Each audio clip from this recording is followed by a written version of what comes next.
Hello, hello, hello, and welcome to Scoutcast, brought to you by Fantasy Football Scout. As always, you're joined by me, Andy, FPL Mode, and we are also joined by Rich, Flapjack. How's it going?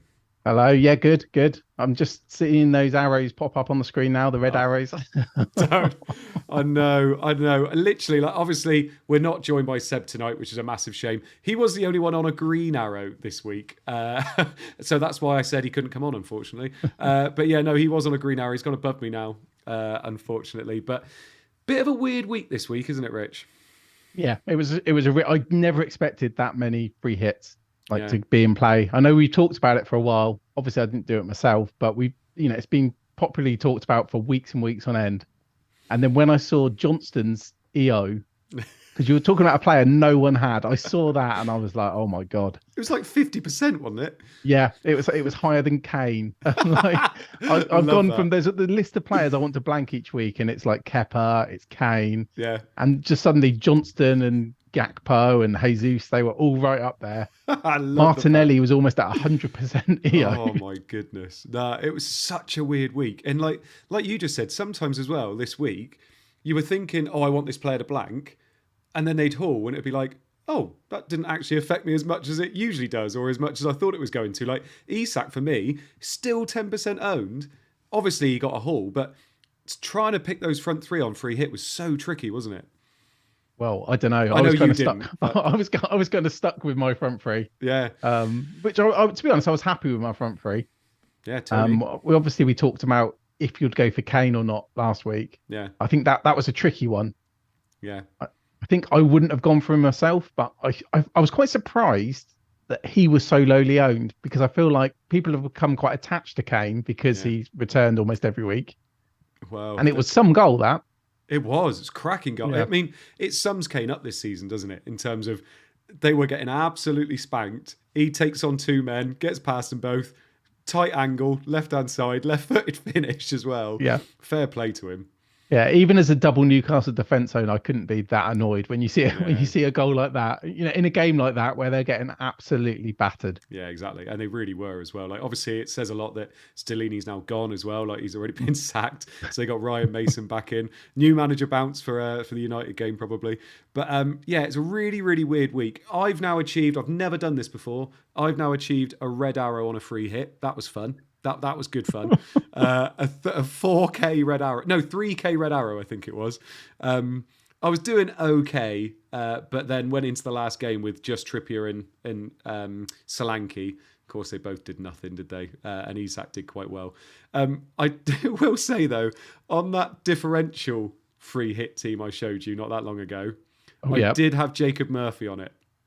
Oh, you go. So there you go. So that's how bad my week was. That's my shining light. So how did the rest of that team do? I don't know. I completely forgot about that. I don't know. I can't remember, to be honest. We'll have to bring it up because I did say whether my differential free hit team would beat Seb. So we'll have to bring that back up and see how they got Guaita in goal. No, I can't. It probably did, didn't it? I think I had Mitchell. I think it definitely had Jacob Murphy. I remember that. Yeah. And it did have maybe like Leno. It did have Leno. Yeah, yes. You're right. Actually, yeah. It did have and they Leno. got unlucky with the late clean sheet wipeout. Same as Brentford. Yeah, exactly. Yeah, there was a lot of brutal things this week. It did have Jota though. So, there you go.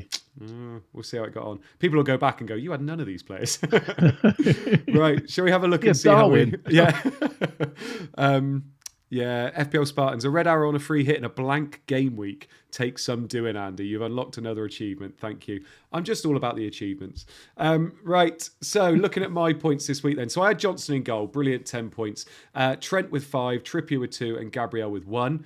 I listened to a content creator who told me that I should be going for an Arsenal defender, so that's why I went there. You know what? I was so adamant on it, and it's one of the reasons I'm not too upset I didn't free hit. Because I thought it was a bit of a no-brainer to go for an Arsenal defender. Oh, mate, you made a lot of sense. And I cannot quite foolish quite quickly. I cannot believe you didn't expect a 3-3. That's disgusting from you. Yeah. Salah captain. He was always going to be captain. Obviously got me 14 points, which was quite nice. Gakpo. I went for Gakpo. And I didn't fancy Jota because of minutes. And obviously Gakpo went off on the 59th minute. Eze there with 3 points. Looks quite good, to be honest. Saka with 13. Martinelli with 9. Watkins with 2. Solanke with 2. Isak first on my bench with 13 points. Oh, I didn't realise that. I genuinely didn't know. Yeah. So literally, he was the difference there. If I'd have started him and benched Solanke, which I wasn't going to do, I had Isak there just in case a player was benched. And there you go. That would have been a green arrow. That would have been up to about 45k. But it happens. That was the difference this week. You had players like Castagna getting 10 points for people, Maddison not playing, and then people getting Andreas Pereira off the bench. There was lots of differences that happened this week. When you look at it, these are bad weeks for me, but I'm going down like 1k, 2k, 3k. If I'm going to have bad weeks and I go down that little, I think that's not too bad. You've just got to hope that these double game weeks kind of work out. But yeah, that's how it looked this week. Moving on to Rich, you didn't have your free hit to use. Sorry, you do have your free hit to use, but you chose not to use it this week. Let us know how you got on. Yeah, so I got 52 points, but then I did a hit. Mm-hmm. The transfers were quite stressful because I was waiting. Basically, I had Zinchenko, who there were some comments, wasn't there, from Arteta that Zinchenko might not be ready. Yeah. So the moves I did Haaland to Solanke because I couldn't afford to go to Isak if I wanted to bring Haaland back next week. I went for Bruno Fernandes to Saka. So I was quite happy with that because I was between Saka and Martinelli. I did briefly consider Gakpo as well, but then I just thought I'm going to go back to Saka. I never wanted to sell him in the first place. So glad about that. But the decision I had to make is I was definitely buying Trent, playing this 5 at the back, and I had to sell Pinnock or Zinchenko. Yeah. Luckily, Andy, Let's Talk FPL, I was watching his stream while walking along the street. It was getting closer and closer to deadline, and I ended up selling Pinnock for Trent. Zinchenko, thankfully he started, but he gave me no points because he got booked. And Pinnock was on 8 points until that goal went in. So even though I lost the rare clean sheet, I wasn't that annoyed because at least I would have lost a double clean sheet if I just transferred Zinchenko out. Pinnock's your hero as well. Yeah, my absolute hero. But I mean, I can't complain. I've dropped from like 50k to 88k. Yeah. Which seemed quite big. But then because I bought in Salah, that was the only reason I was 50k instead of 60k. Yeah. It could have been a lot worse with like Gakpo getting something cleared off the line. Interestingly, I've played a 5 at the back in both blank game weeks. I've not had a single clean sheet. I love that. And you love your keepers as well. What's going on? Yeah, I'm not very. I love the keepers, but I'm not very good at picking them. No, I'm not. And another thing, I probably on free hit, I probably would have gone for Johnston, but it's not guaranteed at all. Yeah. So I think I potentially I could have had a very bad free hit if I'd done it. Yeah, no. Obviously, that would have been an issue with me, not the strategy. Yeah. But then you look at it, obviously you're saving your free hit for 34, which we're going to be talking about a lot tonight as well, and the fact that people are wildcarding, things like that. I should say what we're actually talking about tonight, that would help. And I like it because you're thinking about the fact that you kind of know what your free hit would have been. It wouldn't have done very well. So you probably would have got, only 10 points more than you got from your actual team? Yeah, and I wouldn't have had the hit. So maybe, I think I estimated about 15, 16 points down. Yeah. And I am still miffed about Arsenal because they were favourites for a clean sheet this week. Yeah. And I know Saliba's out, so there's that narrative, but I do find bookies odds are usually pretty reliable. Yeah. And probably one of the best things to go off. So yeah, we were talking before as well, weren't we, that there was only 3 clean sheets this week. It was like Everton, West Ham, who no one really picked. Yeah. And then obviously Palace. That was the big one for free hitters. And if that hadn't come in, it could have been very, very different this week for a lot of people. Yeah, completely agree. Right, so moving on to what we're actually going to be talking about tonight then. So we've got our fixtures up for 32 to 35. We've got one of Lego Mane's amazing graphics. Make sure you follow him if you don't already. So we're going to be looking at game weeks 32 to 35. Obviously, there are more fixtures after that, and there's more double game weeks after that as well. But it's worth just looking at it in that kind of mini little segment at the moment. We're going to be looking at the best double game week 34 players that we think you should be investing in. We're going to also be looking at the best double game week 36 players because there is some crossover there. And we just want to make sure that if we are making moves at the moment, we are thinking about the long term too. And there are some players that we can be definitely getting in now, thinking about long term. I have made a little bit of a wildcard team that I think if you are on wildcard 33 at the moment, that you can definitely go for most of the players in it or just a kind of a player pool. And Rich will be scanning his eye over it and seeing what he thinks about my wildcard team as well. It's not my wildcard team. It's a wildcard team that if I had it, I'd be using this week. And then we're going to be looking at our teams, and Rich might talk to us a little bit about the community team and how they're faring too. Although they're doing a lot better than everybody on this stream. Yeah, it is quite frustrating that. Yeah. It's an interesting fine. Experiment. Yeah, we'll sabotage that before the end of the season. Don't you worry. Seb already captained Pope. He did. We're losing to a team that captained Nick Pope. Oh, I know. Right. Anyway, so moving on then, we've got game week 32, which obviously we have just done, which was the big blank game week. And now we've got game week 33, 34, and 35 up on the screen from Lego Marnie's graphics. Game week 33 is a completely normal game week. There's nothing really to say about that one. But game week 34 is a massive double game week where a lot of teams from a lot of good teams are doubling. A lot of people free hitted in game week 32 because they wanted to build their teams around the players that were doubling in game week 34 from the good teams. Like we said, Man City, Man United, Liverpool and Brighton, the main ones. And obviously, you know, they're good teams this year and they're assets that are good value. Looking at this then, Flappy, obviously we've got game week 33 there, which is a normal game week. Any teams kind of stand out for you straight away that you're saying, well, they've got good game weeks 33, they've got a double in 34. These are players you can invest in that you're going to get 2 good game weeks out of them. I mean, there are the obvious ones that I guess everyone's been loading up on, like obviously Man City, Liverpool. People that seem to be going really hard on Liverpool now. Yeah. It's only taken, 33 weeks for that to happen. Yeah.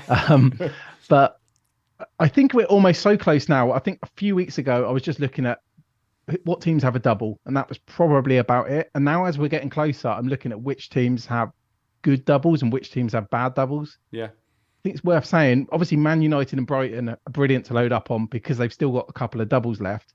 But there is, in 34, Man United's double looks pretty bad. When you look at it, it's Villa at home. Obviously, Villa have been very impressive since Emery came in. And then they got Brighton away. So a very, very tough fixture. And then, like, I look at Brighton in 36. Is that the double? Yeah, that's the double in Newcastle double as well. Yeah. That Brighton double is tricky. From memory, I think it's Newcastle away and Arsenal away. Yeah. So I think there is some scope to be hopping around, you know, between them. I don't think it's quite as simple as just have 3 from this team, 3 from that team, 3 from that team. Yeah. It's really tough as well in terms of, like, Man City. I know a lot of people got rid of someone like Haaland, and obviously they have to bring him back in now. I'm saying have to. I still think that Arsenal fixture, they're really struggling defensively at the moment, aren't they? You know, Saliba's out. They've seemed very open. They seem very nervous as well. Some people were suggesting maybe you could kind of swerve Haaland this week and get him back in for 34. For me, he seems like he's probably top captaincy option this week as well, doesn't he? Yeah. I mean, I'm one of the people that doesn't have Haaland. Like I said, I just sold him for Solanke. I can't believe I did that. That's a season where that happens. Yeah. But I mean, spoiler alert, I've already bought him back yesterday. Yeah. And I think a lot of people are. I mean, he rose last night. That's why I did it. It looks like he's rising in price again tonight. I'm sure we'll talk about price changes later, but they've been crazy. Well, let's talk about it now. Yeah, price changes are ridiculous at the moment. Like, I cannot believe, like, the people that were on free hit, I was watching my free hit team, their value going up every day, and I was watching my original team's value go down. And I thought, it's not too bad. Obviously, you need 0.2 to go down and all that. Genuinely, I am struggling to get to my game week 34 team now that I thought I was going to get to. I thought I had 0.7 buffer. I'm down to about 0.2. Like, it's getting scary how quickly it's happening. I mean, is that just because we've got way more engaged managers at this time of the season than we've ever had before, do you think? I almost get the impression, and I could be wrong, that a lot of people there might have been a chunk of people who'd stopped playing, and then this week they've just been revitalized and come back for the fun. Yeah. Because there was all the streams you looked at had huge numbers, podcasts, everything, had much bigger numbers than normal. Yeah. But we already mentioned the number of free hits there were. And meanwhile, all these transfers, I can't believe it. I mean, we were looking before we recorded or before we went on the here. Yeah. And it's crazy. Zinchenko's dropping tonight. Saka's dropping. Tony's dropping. Just, my whole team. How can you move quickly enough? Oh, And then you've got Haaland who's stepping in, whose name, why did I pronounce that name? Salah, Dunk, they're going up. Botman stupid is Nan. even going up. Robertson. Like, Stupid Nan is going down. I, I used to be able to say his name and I can't do it No, anymore. no. Stupid. So we've gone through so like my mantra has always been with price changes, just don't think about it too much. Like unless you're going to be priced out of the only move you can think about doing, just don't think about it too much because a lot of people move early and it's the wrong thing to do. Obviously, we've got a really short turnaround now. The game week deadline is tomorrow. Should we be thinking a little bit differently about it at the moment? Like last night, I went to bed thinking, could I do Kane to Isak? No, I'm going to leave it. It's silly to do it this early. Kane went down, Isak went up, 0.2, eaten up just like that. And like I said, that buffer for me to get certain players has now gone down again. Should we be kind of changing our risk appetite in terms of, making those early moves at the moment? See, I think so. I've spent the whole Yeah, season ignoring price changes. And I mean, I've been happy. Even money was so abundant. I sold Trippier, sold Rashford, sold Haaland, and then bought them back, for way more money than I bought them for. Same yeah, as Saka. But now I guess we're all looking at these plans and the more expensive players are coming back into play as well, aren't they? We're looking at like Trent, you mentioned Robertson. yeah, We're looking at Salah if we've not got him already. There's still some interesting Man City punts like Mahrez, maybe De Bruyne, yeah, that they could, come into it as well. So yeah, and it's going to be tight. These deadlines are going to be close together as well.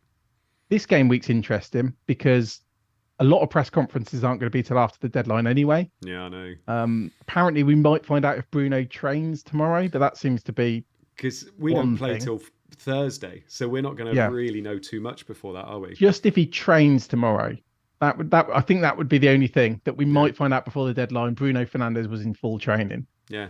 or we might find out nothing. So the other thing as well, like with these price changes, a lot of people were thinking about rolling this week.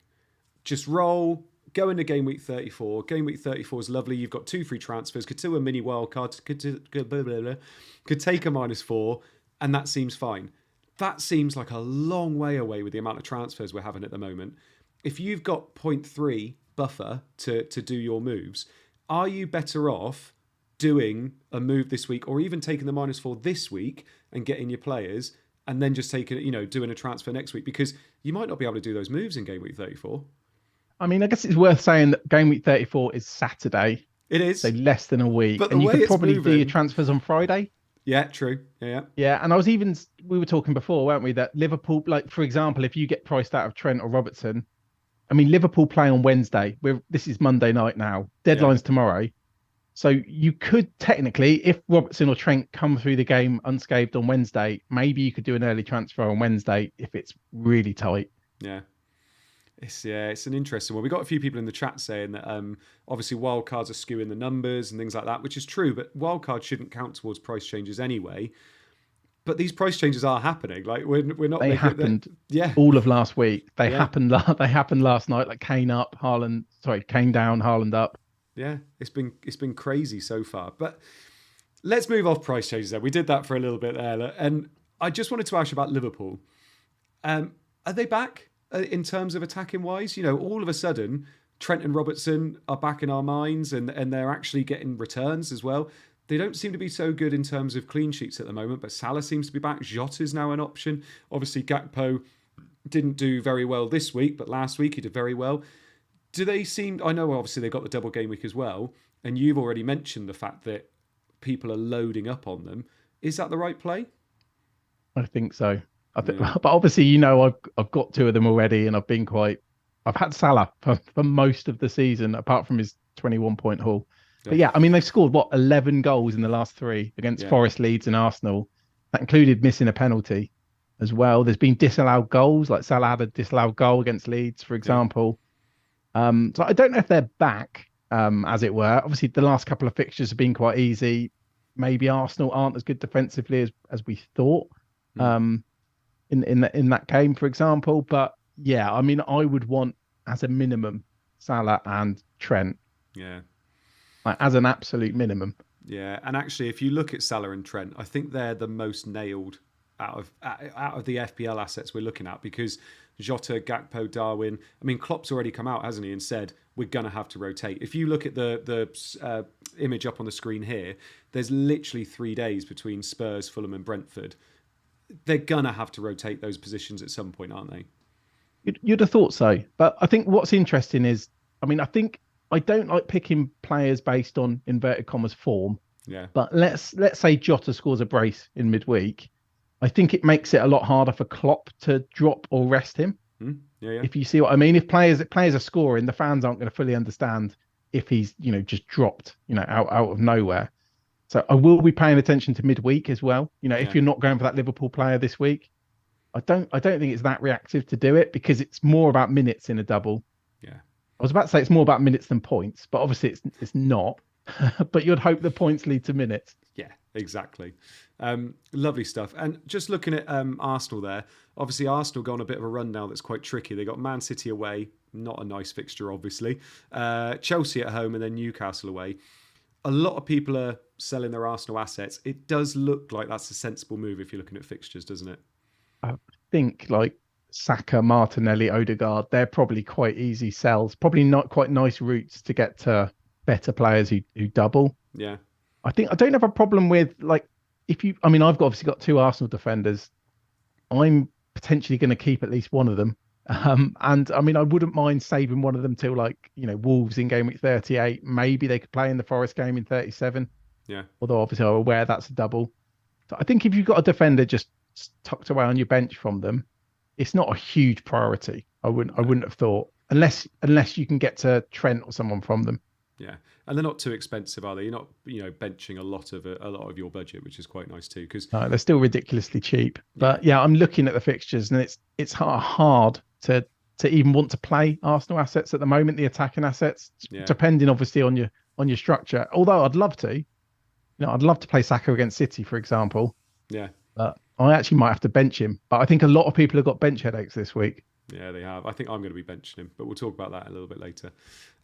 Right, so we've got a little table here showing the best double game week 34 players based on the last 6 matches. So these are players that you could potentially get in this week or you're looking to get in for double game week 34 based on their minutes per XGI non-penalty in the last couple of weeks. Last 6 matches for those players.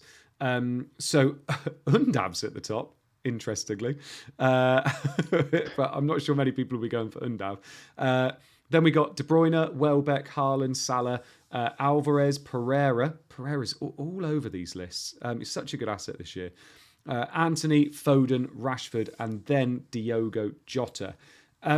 Very, very interesting here in terms of obviously, their stats could be good for XGI non-penalty, but it doesn't mean they're obviously getting the returns. For instance, Undav's at the top there. He's only got 2 starts in those last 6, and he's got 0 goals. He's got 1 assist. So that's kind of why we're not really looking at him. But you do have players like De Bruyne's here. De Bruyne, if you were on a free hit in 34, you'd be all over someone like De Bruyne, wouldn't you? Yeah, I think that's because I was looking at, I'm still not sure when I'm free hitting. 34 is probably the most likely. Yeah. Because I feel like De Bruyne's not one you can easily justify bringing in when you need to be trying to get Salah, you want Haaland, you want Trent. But yeah, for a free hit in 34 or potentially in 37, that's probably where De Bruyne could fit in and be a differential. I always find these XGIs interesting because a lot of the time you look at De Bruyne. I mean, we've done it before on here, and most of it is expected assists. Yeah. So it's not like if you see he's got a similar XGI to Salah, it's not the same because normally the XGs skew towards Salah and the XAs skew towards De Bruyne. Yeah. But I think in a double, he'd be very tempting as a huge differential. Yeah. I like it. I really like the idea of going triple City attack on a free hit in that double. De Bruyne, Haaland and like a Grealish, something like that would be quite nice. The hard thing with it is just what you go without. Yeah. You've got to. I mean, that's why kind of if Bruno was injured, but free hitters in 34, that would kind of be ideal. And it would probably be ideal for non-free hitters as well, who don't have Salah but do have Bruno. Yeah, definitely. And we should say as well, Bruno, we're not sure what's happening with Bruno at the moment. He went off injured in the FA Cup.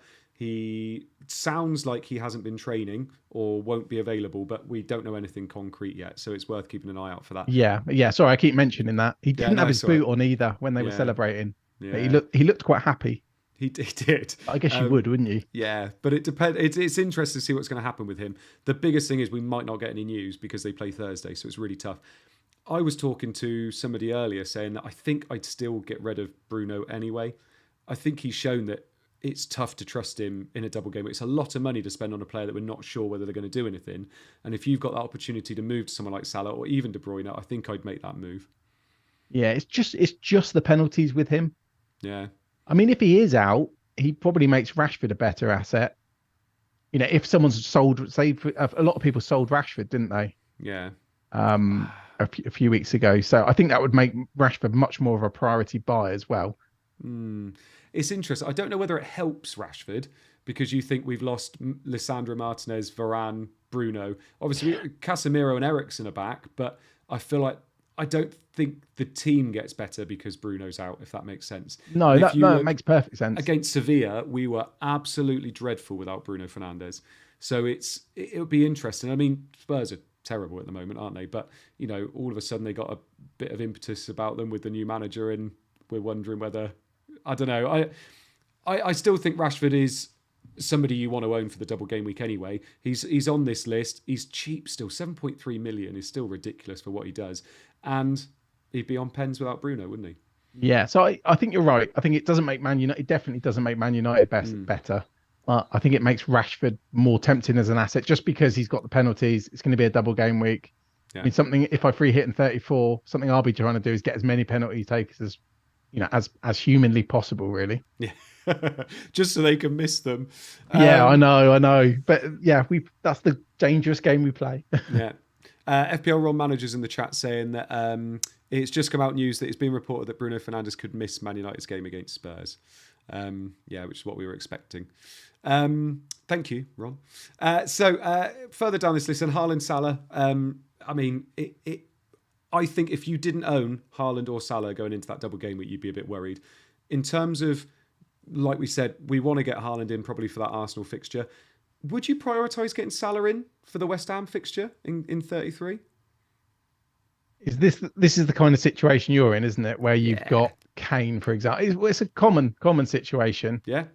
I would much rather have Salah than Kane. However, I don't think I'll do the move. I think it's so important to have 2 free transfers going into that double, which, like we said, is only on Saturday. So it's not like you've got to wait that long. I mean, I even felt going into the free hit, where everyone was free hitting this week, just having 2 free transfers made things so much easier. Yeah. It really does, because you can do, like you say, that mini wild card and you're like, oh, it's only a -4. Yeah. But when I started looking at -8s or -12s, that's when it starts getting dicey, a little bit dicey. And I'm wondering, why didn't I just roll the week before? Yeah. Because you can easily play Kane against Man United. Oh, I mean, look at what Liverpool did to you. Yeah. And look what Kane did in a game where they were getting absolutely dominated, still beat 2 men, beat it on the left side. Like, he can score from anywhere, Kane. And United look very dodgy at the back still at times. I know they did well against Brighton, but, you know, there were a lot of chances there where Brighton could have scored. I still fancy Kane to score. And if Kane scores, even if it's just 1 goal with no bonus, you're needing Salah to get... Well, if this is for a hit, by the way, you know, to do that hokey-cokey with the 2 of them, you're needing Kane to get, a goal and assist? 2 attacking returns, really? Yeah. And even the way it's laid out, I mean, Salah's not at Anfield. Kane is at home. So even that's kind of puts it a little bit more would make me a little more hesitant to not do it. Yeah. Sorry. Make me more hesitant to do it, rather. Yeah. And obviously I watched West Ham on Sunday. I went to the game against Bournemouth. They looked very good. They looked way more like West Ham of old in terms of the intensity, the pressing, the physicality was all there that I just feel like they haven't had for a lot of this season. And obviously they showed that against Arsenal. They showed it midweek in their Europe against Ghent, wasn't it? They played really well in that one. Played brilliantly against Bournemouth. Obviously the opposition apart from Arsenal was a little bit easier maybe with Bournemouth and Ghent, but they're looking like they've got a little bit of a spring in their step now. So will it be that easy for Liverpool away from home? It's an interesting one. It is interesting. I mean, I guess one thing I'd say on that is West Ham against Arsenal, I think they were still very, very lucky. Yeah. As in, they were getting absolutely battered. Do you remember when they were 2-0 down so early, In the first and 10 then that minutes, penalty wasn't it? changed the game? Yeah. Yeah. So nothing would shock me in that game. If West Ham won heavily, I wouldn't be shocked. If Liverpool won heavily, I wouldn't be shocked. I do agree with you, though, in terms of I do think having 2 free transfers in 34 is still a really good position to be in, because these games come so thick and fast at the moment that injuries are going to happen and rotation is going to happen. So if we get any inkling before Saturday that a player's injured, a player's going to get rested, whatever it is, and you've got those 2 free transfers, like you've just said for last week, taking a -4 in mini wildcard and doing 3 transfers will be way more powerful than having to take a -8, whatever it is, because certain players might not be playing. Yeah, and especially if you do a transfer, there's a couple of injuries, because I mean, we had a lot of players going down in the United Brighton game yesterday. Yeah. So who knows? There might be some injuries, in this midweek, and it could change your entire route. You might bring in your route to Salah might get easier if you haven't got him. Yeah, definitely. You just never know what's going to happen. Someone could get suspended, like a key player could get suspended, and you might decide you need to bring Edison in, for example. I don't know. There's just so many different routes that can happen. And everyone's got bench headaches anyway. This could happen, and then you have to get a goalkeeper in. Yes, of course you do. Think about it. If you're, I'm trying to think of a good example now. All right, if someone's got Steele, for example, and Steele doesn't start, a lot of Brighton fans expect him to start. Yeah. If Steele doesn't start, you're going to have to sort out your goalkeeper. Yeah. Depending on your backup. So I guess that could be a scenario where Edison then might come into it. He might. I'm not saying you'll get Edison ahead of Salah. Captainable. Although we know how important goalkeepers are. So yeah, exactly. We get told every week. A few other players I just wanted to chat about very, very quickly before we go on to double game week 36 players. Pereira having such a good season, 4.3 million, got another 10-point game this week on penalties without Mitrovic being there. It's just a lot of people are going to be playing 5 in midfield with 2 up front, or 4 in midfield with 3 up front, and planning for bench boosts and things. It's just tough to fit him in now, isn't it? I think the only scenario he fits in would be if you're wildcarding this week and then you're bench boosting in 34. Yeah. So people who've been very patient with their chips, I think he'd be a bit of a no-brainer, even if he just picks up 4 points in the double, because it is a tough double. Mm-hmm. And I mean, to be honest, I wouldn't be shocked if he got more than 4 points. Yeah. He's on penalties while Mitrovic is suspended. He's just not fitted with a lot of our teams. I think that's the only route I could see where it would make sense, is if you're bench boosting in 34. Yeah. Anthony, next in terms of a Man United asset. If Bruno is out and you wanted to go for kind of double United, if you had Schar and Rashford and you wanted that third player, I know you've already said that the United double doesn't look that nice, but Anthony seems to be, acclimatizing to the team and things like that. Someone you'd ever go with? Yeah, so Man United, I'm probably, if I free hit 34, I'm going to avoid them defensively. Yeah. Maybe could go for De Gea, but most likely not. I was going to ask you actually, because Anthony, I know Anthony's on this list. Yeah. Sancho's not. Yeah. Out of the two, and obviously this is getting into very, very punty territory. Yeah. Which one would you prefer? Oh, Anthony, definitely. Yeah. So it would match up with the stats. Yeah, it would. I mean, the stats say a lot of it anyway, and even the eye test does as well. Sancho's still got so much to do, just in terms of not attitude, but in terms of his belief that he can still do something at the moment. And I don't think Ten Hag trusts him completely, whereas he really likes Anthony, and I think Anthony is growing as he's going on. He's been fine. Obviously, he costs a lot of money, but we don't think about that in FPL anyway. I would 100% pick Anthony if instead of Sancho. Whether I would pick Anthony at all is something completely different. Yeah, I was about to say, I think it's hard to find the spot, isn't it? Yeah, as exactly. In, Men I feel like I'd only go for Rashford.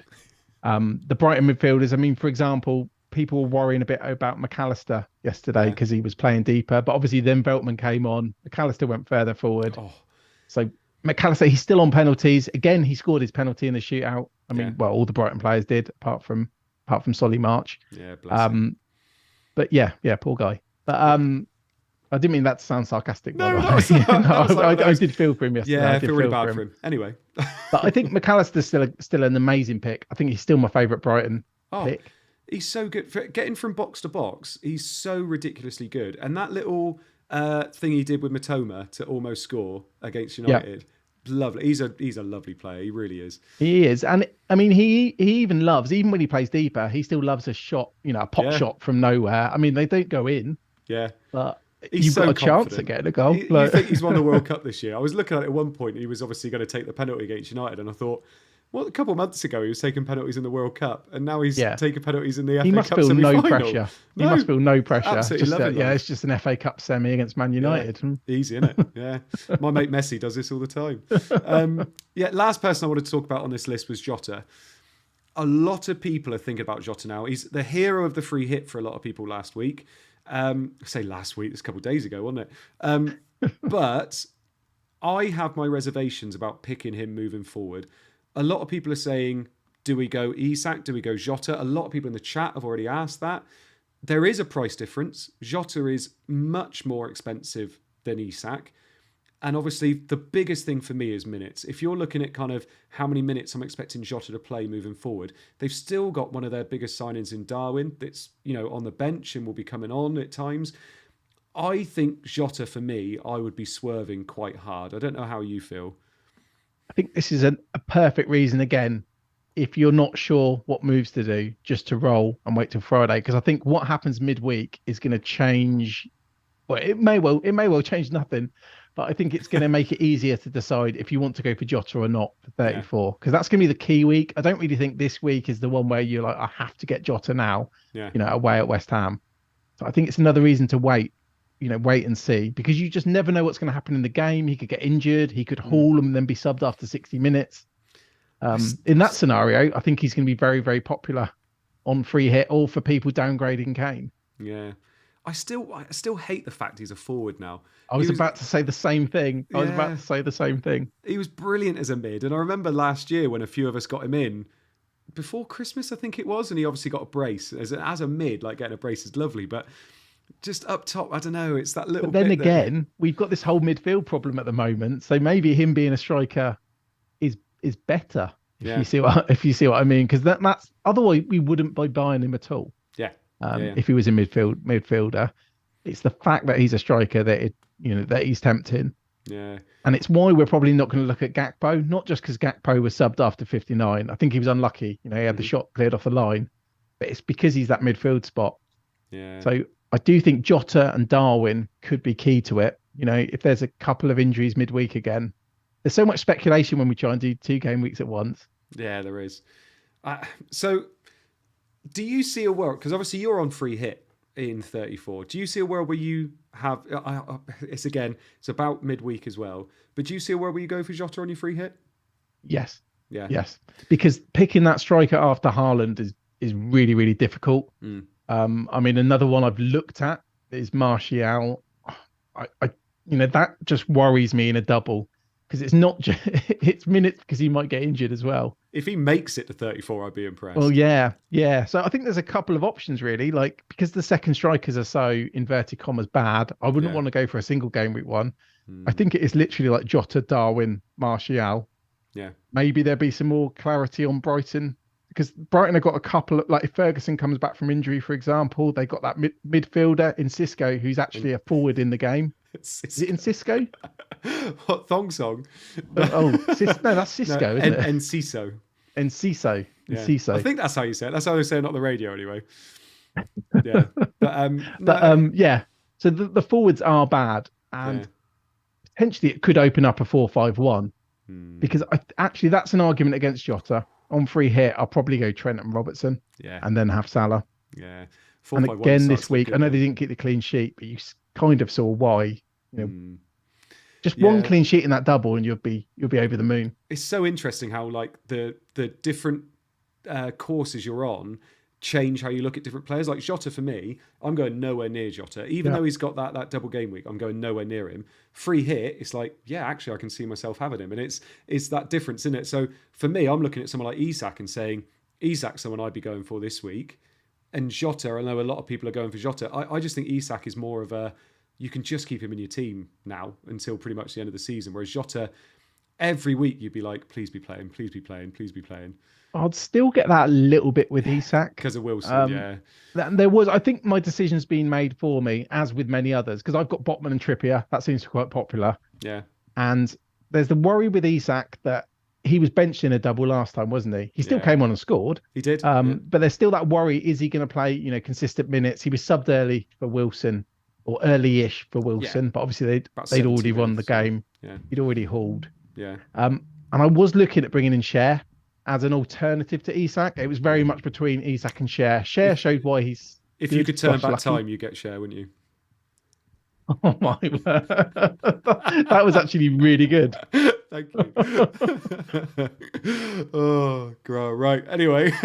Proud of that one. Proud of that one. Should we stop there?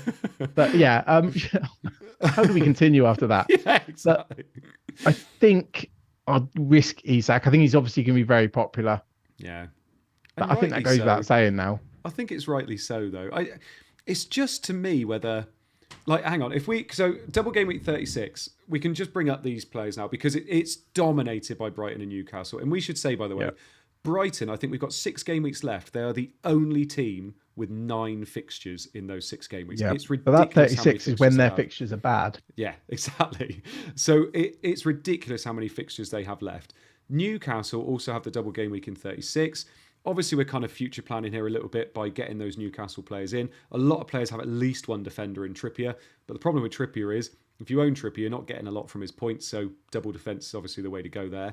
But Isak's on this list in terms of, we've ordered them here in terms of XGI per 90, non-penalty again. Isak's about halfway up this list, interestingly. I think Isak is a perfectly good player to go with, personally, especially moving forward. It's just like you said, whether we think about the minutes. Undav's top again. He's top of every list on this stream tonight. Welbeck's there as well. That threat of Ferguson coming in, obviously Ferguson, I think, is first choice striker when he's fit. And now Welbeck's injured. Is he injured, is he? Oh, I didn't know Yeah, that. Welbeck went off injured yesterday. So Oh, okay. Yeah, so it's going to get murky. Maybe we get Mac 9. Yeah. Oh, Mac 9. That's a downgrade from Mac 10. Yeah, I mean, if I didn't realise Welbeck was unfit, to be fair. Isak's the best way of using that Newcastle spot, though, isn't he? In terms of if you got Trippier and you get another defender from Newcastle, he's the best way to go? Yeah, I think with that Schar injury as well, I think so. I think it would be very brave to go without him. He's going to be on penalties. We don't know what happens if he's on the field at the same time as Wilson. I don't think we know that anyway. No. He seems to do pretty well at bonus points as well. That may have been helped by the fact he keeps hauling when he does score. Yeah. Yeah, I think it's one that's really, really hard to argue against. Yeah. And it's interesting that there's a few, like, Willock's having a really good season, actually. That assist he got for Isak's goal was quality, like Lampard to Drogba-esque, wasn't it? It's just Not so tough. touching the midfielders, though. That's it. I think that's the other thing with Isak. At least he's a striker. Yeah. We already mentioned that the Brighton double is bad for them. So I think it's more likely we're going to captain a Newcastle player. Yeah. I mean, Trippier's he was overperforming what we expected at the start of the season. Now it feels like he's underperforming. I think it was like 10 blanks in 12. I've just made that figure up, but I'm sure someone said something similar. So it's give or take. Have a look at the page and count. I can't be bothered right now. Yeah. But I think Trippier a few months ago would have been like the obvious captain. Yeah. He could still be a captain. I imagine in that double, Trippier's going to go over 100% effective ownership. Because obviously, like Trippier, 6-1 they beat Spurs. You'd have expected an assist, at least one assist.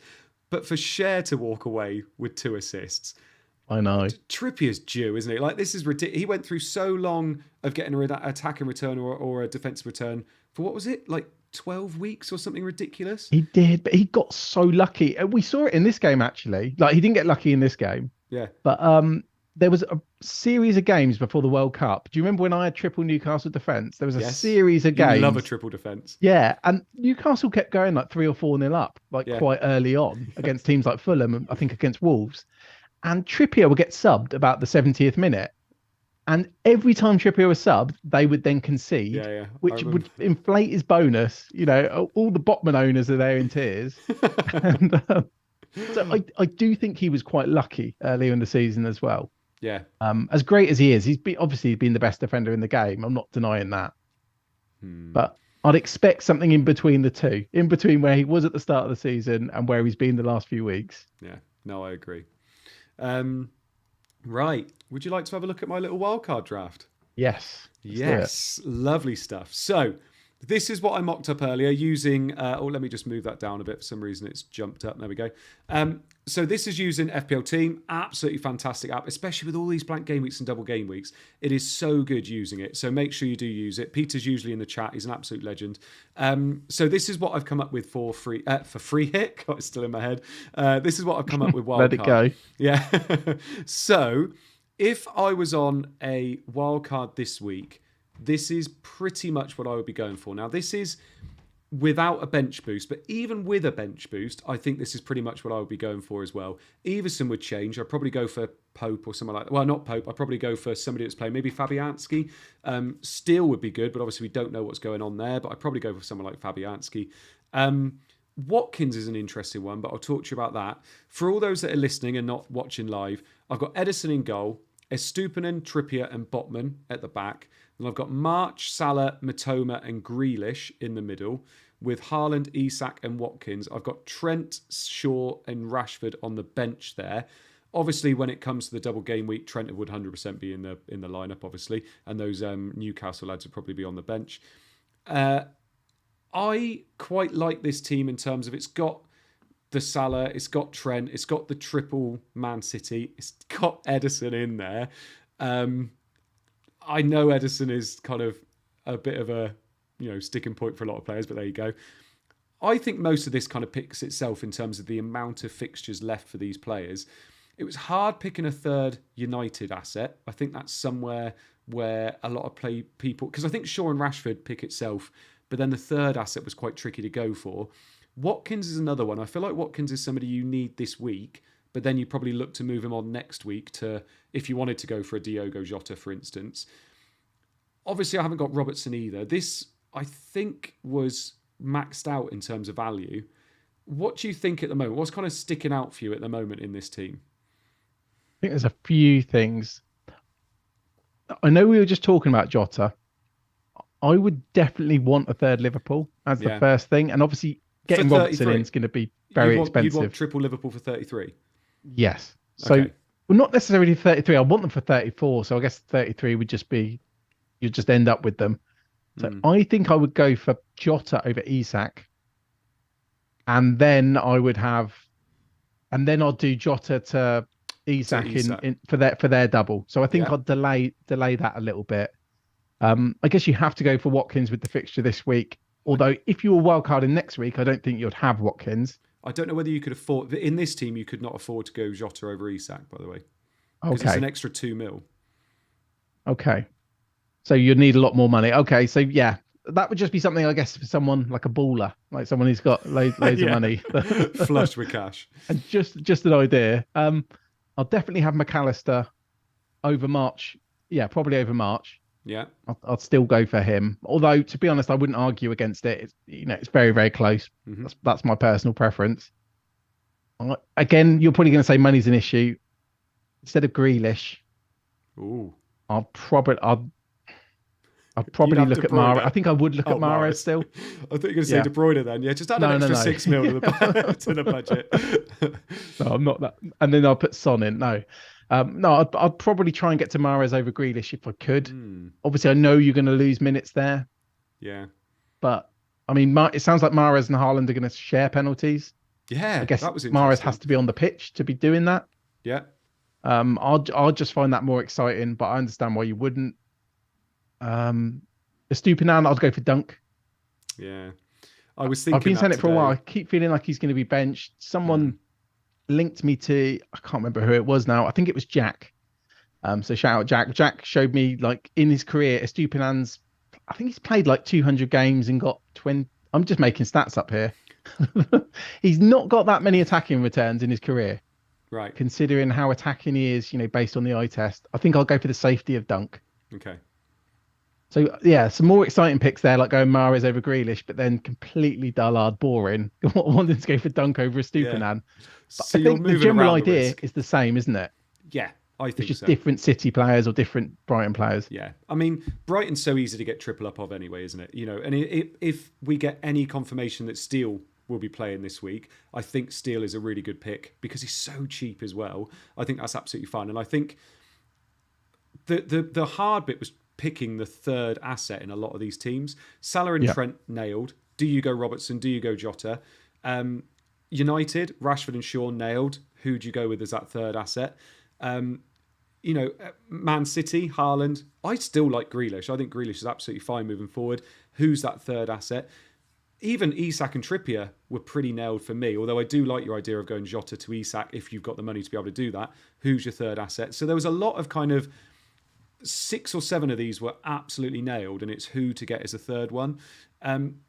I quite like this team moving forward, obviously, and obviously I like the fact of having triple Newcastle already, because then you just don't have to worry about it moving forward, and you can maybe use your transfers elsewhere. But I do like that idea of going from Jota to Isak. It's just where you find that money elsewhere is I really tricky. just thought a way to save money, and it's a little bit bold for this week, would be to go Solanke over Watkins, for example. I mean, you could even, because looking at this, you're benching Trent this week, which is Oh, I wouldn't be. You play Trent over like yeah. Botman. Yeah. So I mean, in that scenario, Watkins could become like a Greenwood, for example, potentially.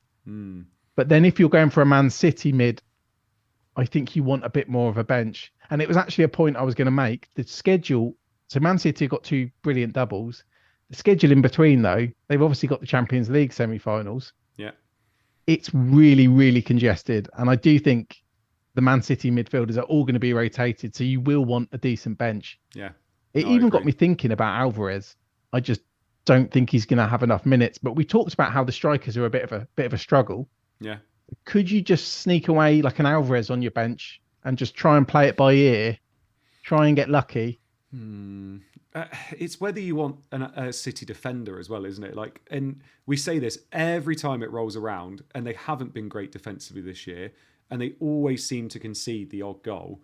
But they're But still it's whether you statistically the best defense. exactly. So it's whether you want a City defender or City, you know, or whether you want Edison. If you were to go for a City defender in your wild card, who would you even be going for?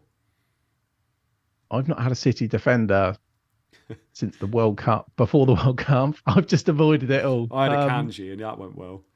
Yeah, I don't know. I mean, from the City predictors seem to think Diaz, who's quite expensive, and Akanji are the most nailed. But then a couple of weeks ago, it was Ake who was the most nailed, and obviously that's got unfortunate. injured. He got injured. I saw Luke Disable there were some pep quotes, weren't there, about giving Stones rest. Yeah. So he's maybe not going to play every single game when obviously he was looking quite good. I know a lot of models were suggesting to go for Stones a few weeks ago.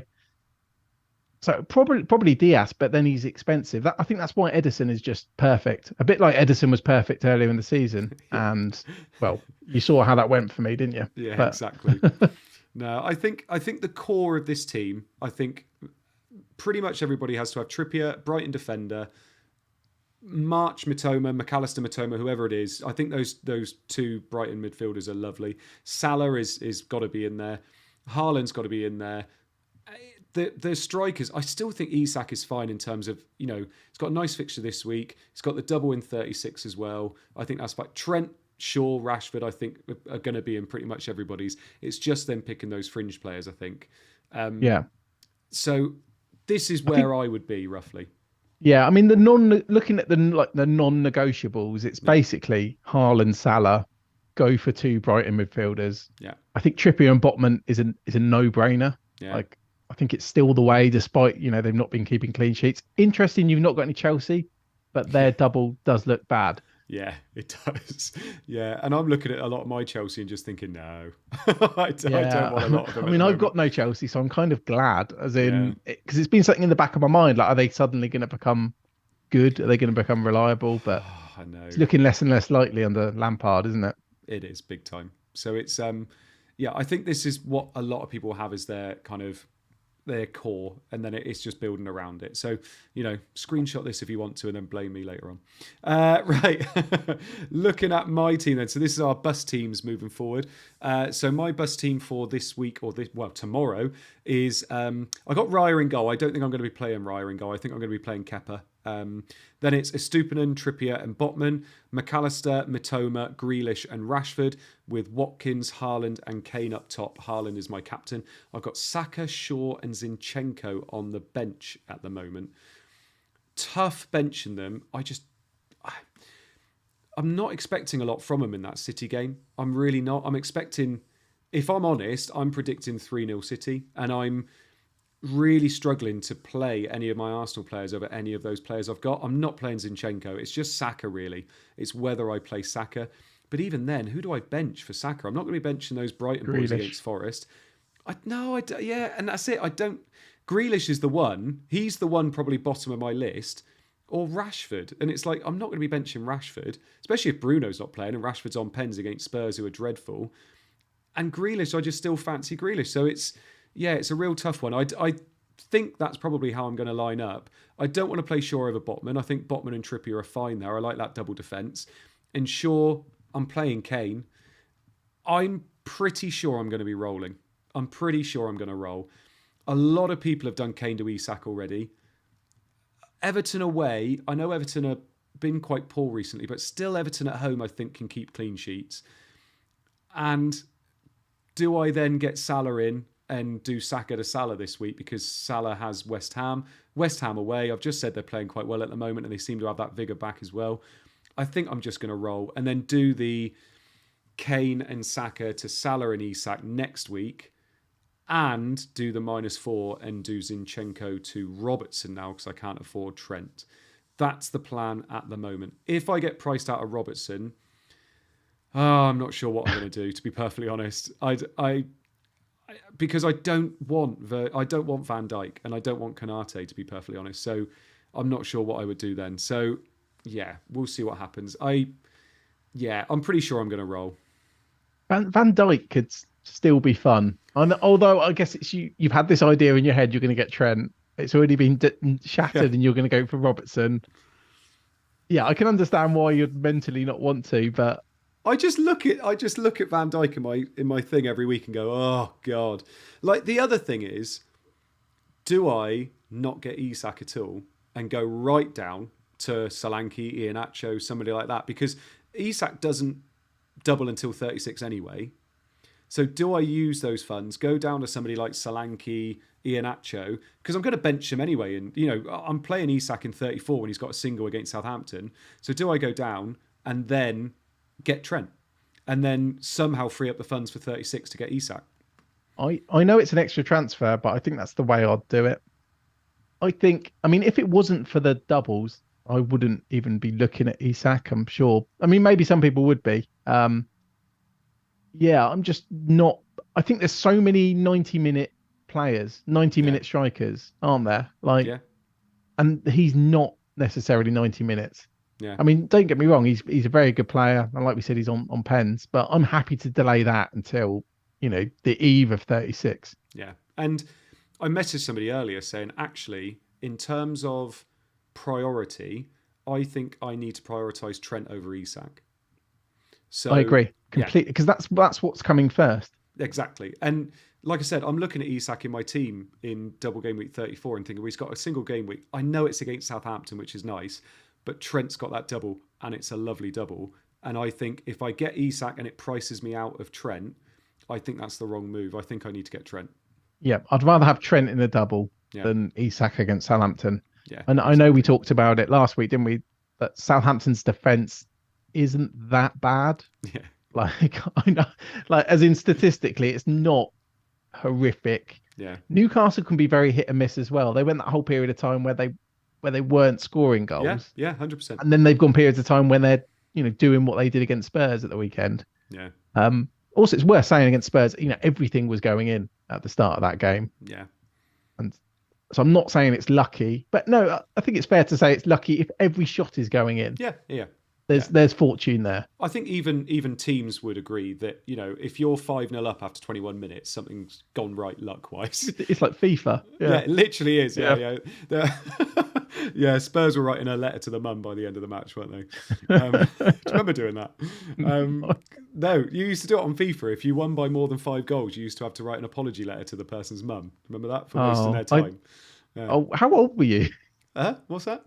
How old were you? I don't know. This was a while ago. 10 years ago? 11 years ago? Okay. Yeah. Wait, so you were like 20 something? Yeah. All right, mate. Anyway, let's move on to your best team then, Rich. So this is how you're looking. Remembering, you've got to use a transfer this week if you're free hitting in 34, but you might not even do that yet.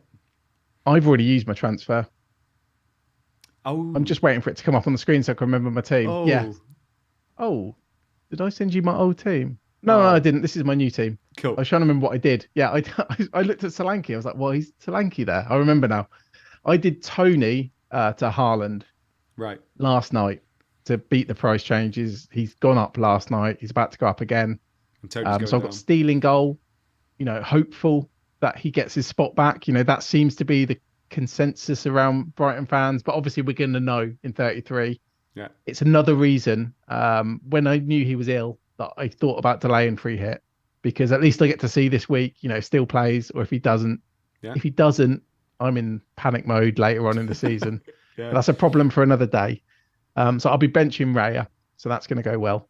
Then Trent, Trippier and Botman, all away from home though. There's a lot of away fixtures this week, which makes me a little cautious. Defensive players haven't looked good for weeks, have they? No, defenders are bad, but I mean, Newcastle are one of the favourites for a clean sheet. Brighton are the favourites for a clean sheet, and Trent is Trent, so I'm happy to own him. Cross my fingers. Yeah. I've got the same 2 Brighton midfielders as you, so McAllister, Matoma.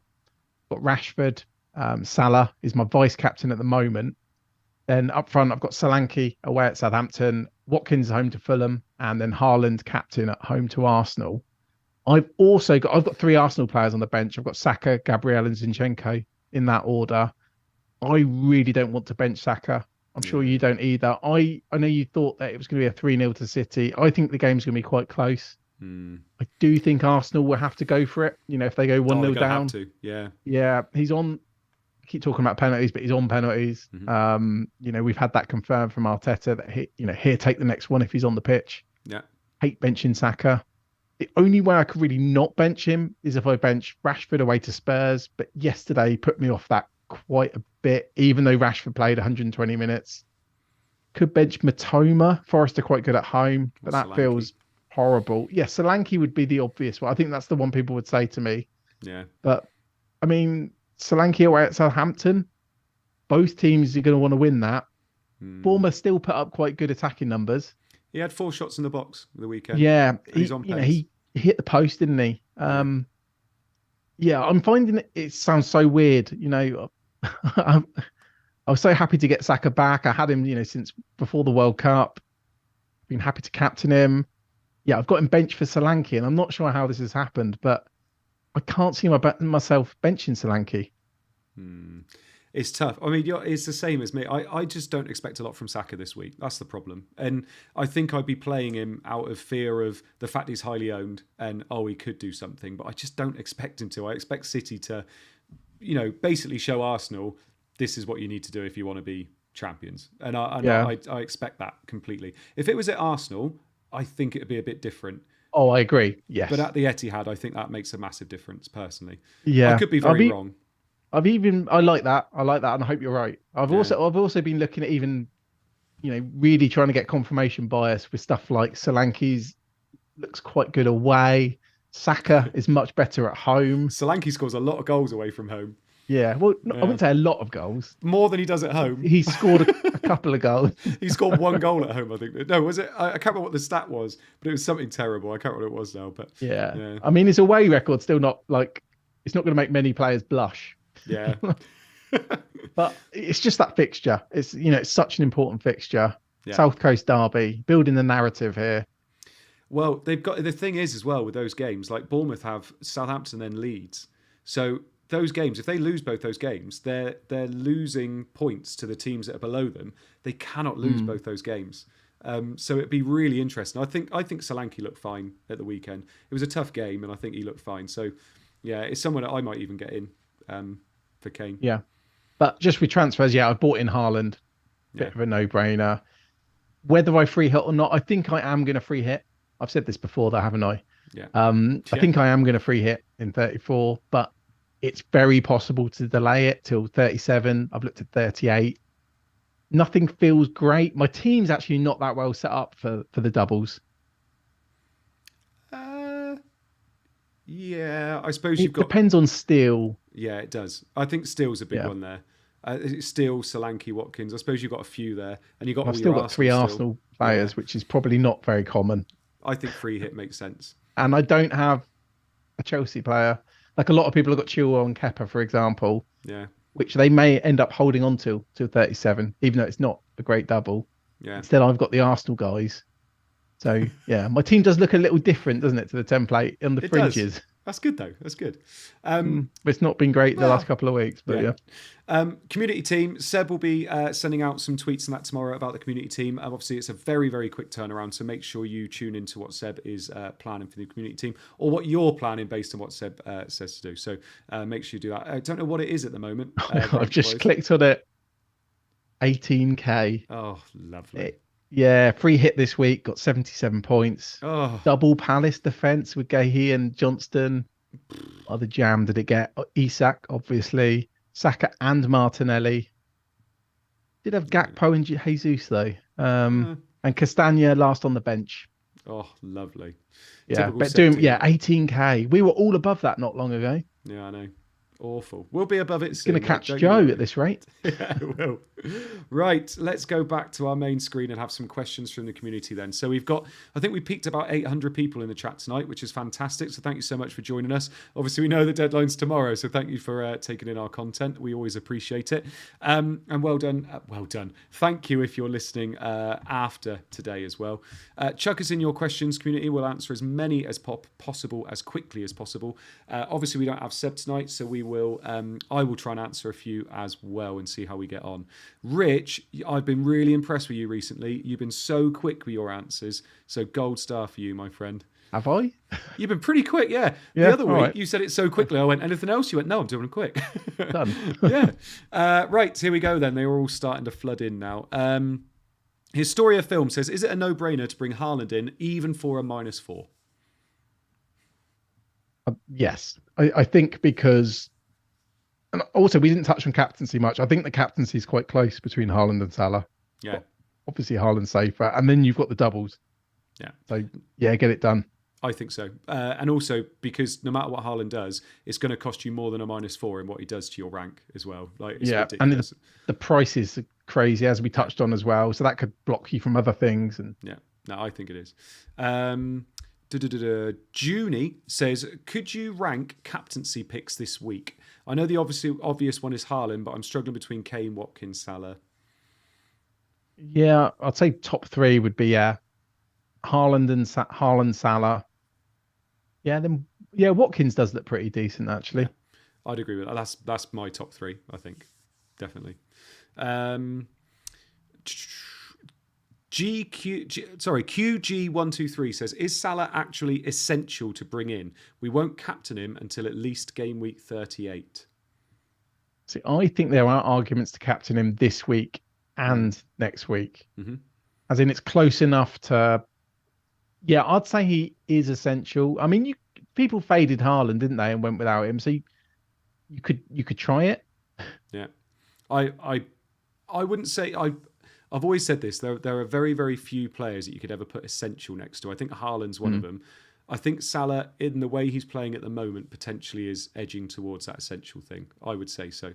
I don't think you have to get him in this week, but I think you would struggle in game week 34 without him, personally. I also, actually, we haven't touched on this. I will be brief. And I think another benefit of having Salah in your team is as we get to the later doubles, you could look at punts on players like Bruno and De Bruyne for their doubles, so there's also that. So if you're not happy with Salah after a couple of weeks, you've got the structure to move to De Bruyne, who we mentioned, or or just Bruno. Talking about price points. Is it game week 1 again? What's going on? I like it. Price points and price changes. Hello. Devon Litter, will Bruno be ready for game week 34? Maybe. We don't know at the moment. I've said it already. I think he'd be a sell for me this week if I had him. But I would... Apparently there's been pictures of him in a boot and crutches today. So the fact that game week 34 is literally this weekend, I think I would be selling him. What about you? Yeah, see if you can wait a day, see if there's anything that comes out. There always seems to be Man United leaks that, if he trained or something. Yeah. Doesn't get injured often or ever, does he? He has scored. Actually, he has scored. He has played more minutes this season than any other player in Europe, including goalkeepers. Oh, wow. That's ridiculous. Well, that includes goalkeepers. Including goalkeepers in Europe. That's ridiculous. Because of the amount of competitions he's played. Yeah. And extra time. Yeah, and he just keeps playing. David Hughes says, do I start James or Chilwell this week? Oh wow. I know, love it. Both. Do you know what? This is bad. I haven't really looked at... James is fit, is he? I can never keep up with it. No, I think he probably is. I just haven't looked at Chelsea defenders in the... We've only had 24 hours since the last deadline. Yeah. I'll start James if they're both fit. Geo Boys says, bring in Grealish or Rashford tonight? Rashford. Nice. Yeah, what about tough you? One. Rashford, I think. I think you need Rashford more than you need Grealish, but it'd be nice to have both, like I do. Chris Pope, is Enciso, or Encisco, as Rich calls him, a decent option as a 4.6 million striker? Probably not. That would be... I mean, there's Brighton fans that know more than me, but if Veltman's back, that then means McAllister's playing at the 10. Yeah. So probably not, unless something changes midweek. Yeah, I think not. Lovely as an enabler, but I just don't think you need to with all the other budget options you got from Brighton. There's so many strikers we hope become an option. Yeah, no, I know. Just need one to hurry up and do it before it's game week 38. Alvarez is a big one. Yeah, that would be the... Well, it'd be boring. He'd be the same EO as Haaland. Yeah, true. Except for people who are stuck with Edison. Yeah, that's true. Tejas says, Saka and Kane out for Salah and Isak. Is it worth a -4? That's the big question this week, isn't it? I mean, we're both benching Saka. Mm-hmm.